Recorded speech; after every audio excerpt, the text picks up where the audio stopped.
Mrs. Baroda was a little provoked to learn that her husband expected his friend, Gouvernail, up to spend a week or two on the plantation.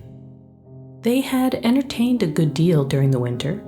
Much of the time had also been passed in New Orleans in various forms of mild dissipation.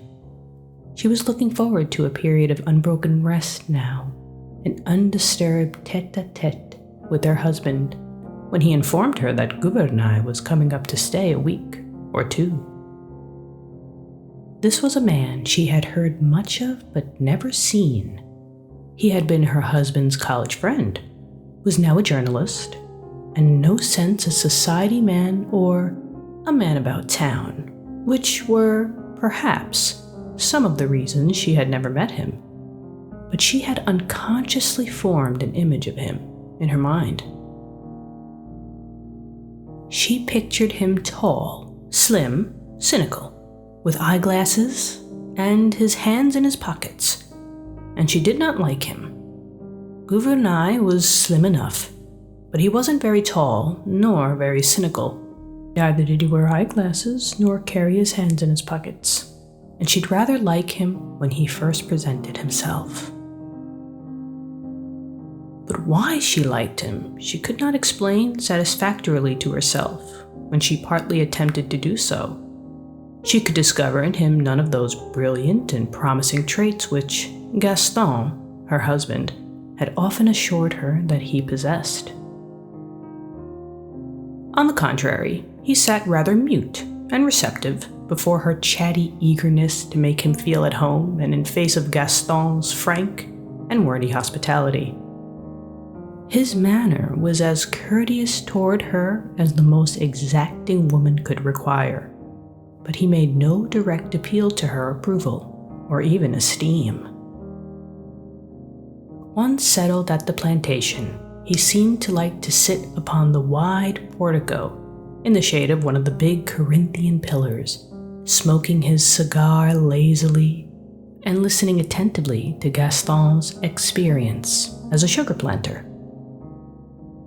"This is what I call living," he would utter with deep satisfaction, as the air that swept across the sugar field caressed him with its warm and scented velvety touch.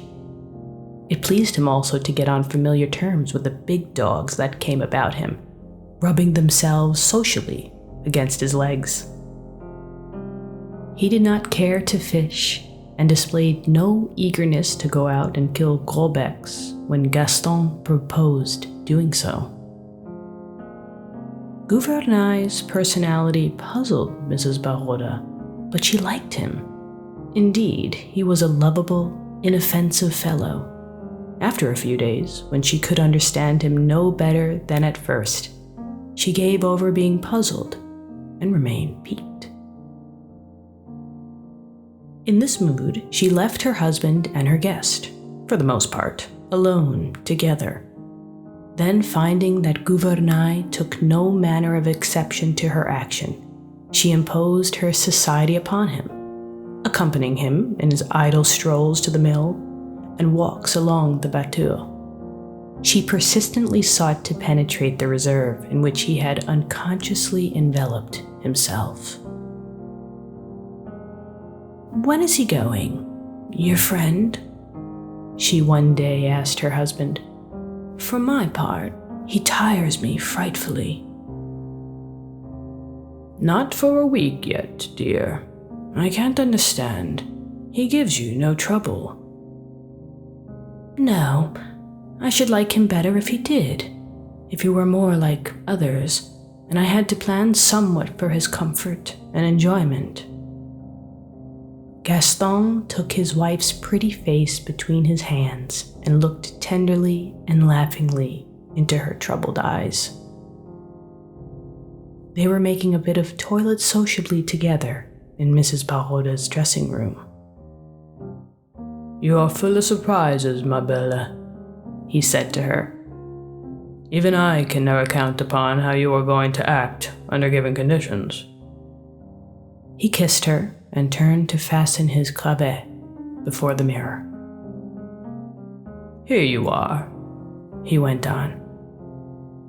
taking poor Gouvernail seriously and making a commotion over him, the last thing he would desire or expect. Commotion? She hotly resented. Nonsense! How can you say such a thing? Commotion, indeed. But, you said he was clever. So he is, but the poor fellow is run down by overwork now. That's why I asked him here to take a rest. You used to say he was a man of ideas, she retorted, unconciliated. I expected him to be interesting, at least. I'm going to the city in the morning to have my spring gowns fitted. Let me know when Mr. Gouvernail is gone. I shall be at my Aunt Octavie's. That night she went and sat alone upon a bench that stood beneath a live oak tree at the edge of the gravel walk. She had never known her thoughts or her intentions to be so confused. She could gather nothing from them but the feeling of a distinct necessity to quit her home in the morning.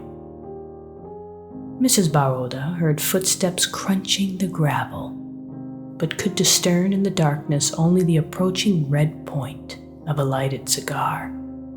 She knew it was Gouvernail, for her husband did not smoke. She hoped to remain unnoticed, but her white gown revealed her to him. He threw away his cigar and seated himself upon the bench beside her, without a suspicion that she might object to his presence.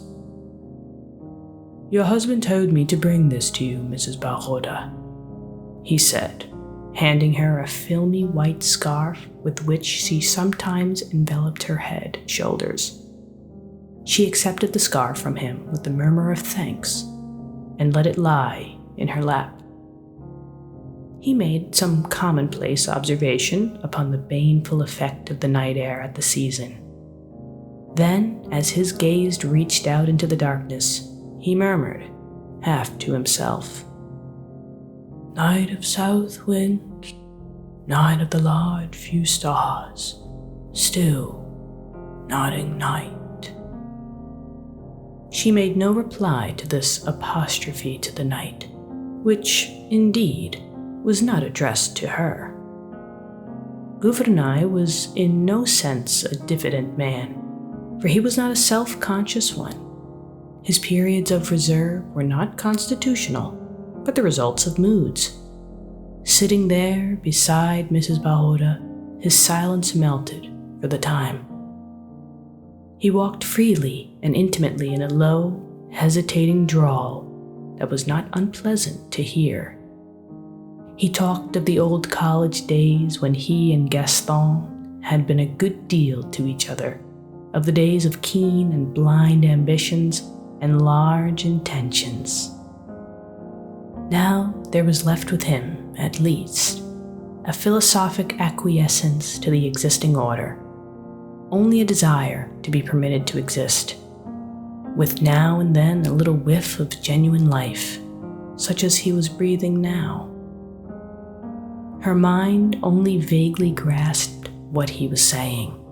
Her physical being was for the moment predominant. She was not thinking of his words, only drinking in the tones of his voice. She wanted to reach out her hand in the darkness and touch him, the sensitive tips of her fingers upon the face or the lips. She wanted to draw close to him and whisper against his cheek. She did not care what, as she might have done if she had not been a respectable woman. The stronger the impulse grew to bring herself near him, the further, in fact, did she draw away from him. As soon as she could do so without an appearance of too great rudeness, she rose and left him there, alone. Before she reached the house, Gouvernail had lighted a fresh cigar and ended his apostrophe to the night. Mrs. Baroda was greatly tempted that night to tell her husband, who was also her friend, of this folly that had seized her, but she did not yield to the temptation. beside being a respectable woman, she was a very sensible one, and she knew there are some battles in life which a human being must fight alone. When Gaston arose in the morning, his wife had already departed. She had taken an early morning train to the city. She did not return till Gouvernail was gone from under her roof. There was some talk of having him back during the summer that followed. That is, Gaston greatly desired it, but this desire yielded to his wife's strenuous opposition. However, before the year ended, she proposed, wholly from herself, to have Gouvernail visit them again. Her husband was surprised and delighted with the suggestion coming from her. "I am glad, chère amie, to know that you have finally overcome your dislike for him. Truly, he did not deserve it." "No," she told him laughingly, after pressing a long, tender kiss upon his lips. "I have overcome everything. You will see. This time I shall be very nice to him."